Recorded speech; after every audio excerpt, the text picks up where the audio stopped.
Ok.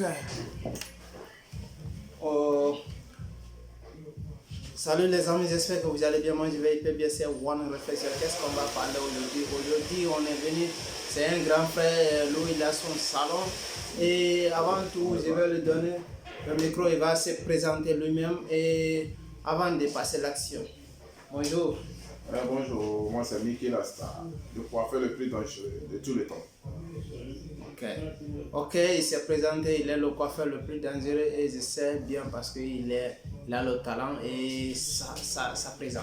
Mais qu'est-ce qu'on va parler ici parce que on va aller de droit au but parce qu'il a des clients, il a des clients à côté. Mais qu'est-ce qu'on va faire et on va lui demander comment il a un peu débuté, il va vous présenter comment il a commencé et comment il est devenu aussi professionnel, il a ouvert son salon et grâce à son salon, il gagne sa vie et il est en train de faire de bon travail, il est en train de faire de bons taf. Et bonjour.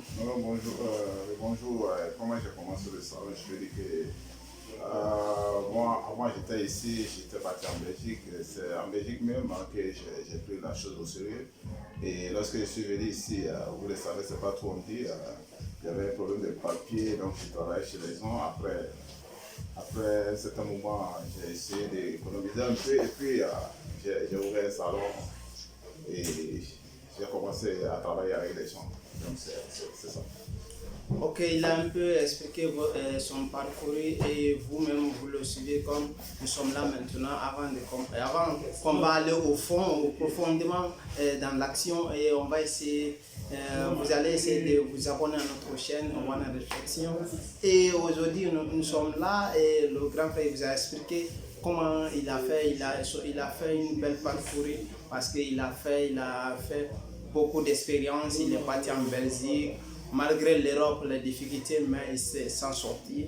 Et voici certains conseils que nous, les jeunes, on peut être un entrepreneur en partant de zéro comme il a fait. Il est parti de zéro, il a construit un empire comme vous le voyez maintenant, nous sommes dans son salon. Et il gagne sa vie grâce à son entreprise. Et il est parti mollo jusqu'à il a construit quelque chose de spécial. Et on est très content. Et qu'est-ce que vous pouvez nous dire aujourd'hui, grand frère, concernant sur les gens qui nous suivent maintenant, comment ils peuvent encore faire et prendre le courage pour s'en sortir? Ce que je peux dire à mes amis, à mes enfants, à mes frères,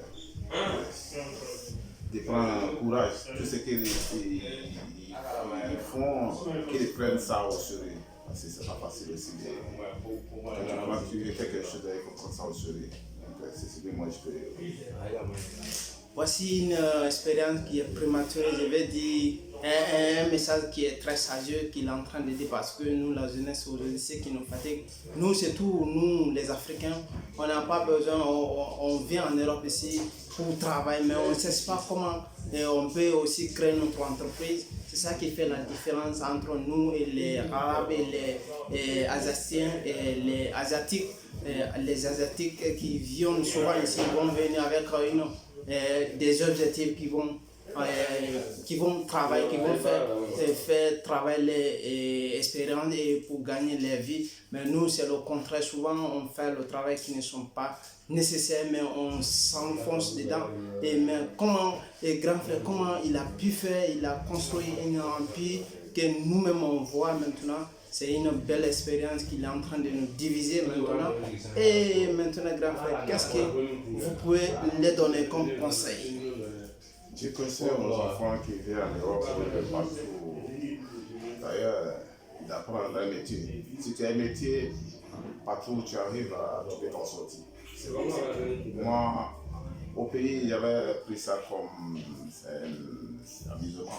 Mais lorsque je suis arrivé en Europe, j'ai vu le bénéfice qui est sur la porte. Donc, j'ai pensé aux gens, on prend ça au sérieux.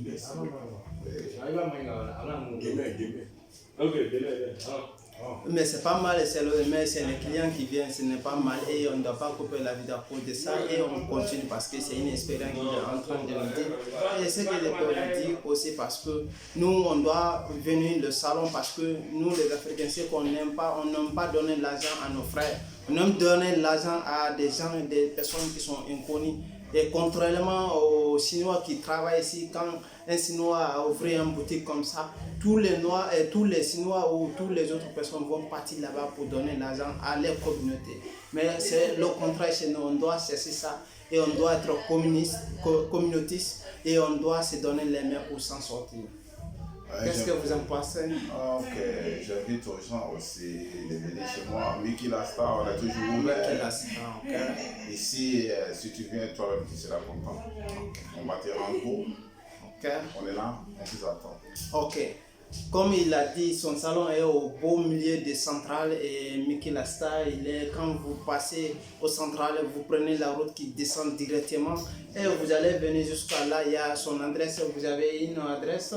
Via Domenico Oscar Latti, Ok. numéro 3. Ok. Via Milan. Ok, Milan Central, ok. Il fait très bien le travail comme vous voyez. Voici ma coiffure là, je me coiffe ici souvent. Et c'est un gars, il est sympathique aussi, il a des amis aussi qui sont sympathiques. Et aujourd'hui, on était venu ici dans son salon pour faire une brève interview, mais maintenant c'est bien passé. Et on prie parce qu'il y a aussi le salon pour les femmes ici, il y a les femmes ici aussi qui font les nattes ici avec, je ne sais pas s'ils vendent des villes ici, je ne sais pas, mais peut-être on fait ici, il y a les femmes, il y a les hommes, on fait rasta, tout ce que vous voulez, comme la coiffure, vous venez seulement, on va vous rendre so, on vous attend, we are waiting for you, please, come and get your hair, come and get your braids, tout ce que vous voulez là. Yeah, tout à fait. On a fini et merci. Ok, on vous a parlé et c'était juste ça. Et on va essayer un peu de montrer son salon et on va essayer de voir. Merci et merci à vous.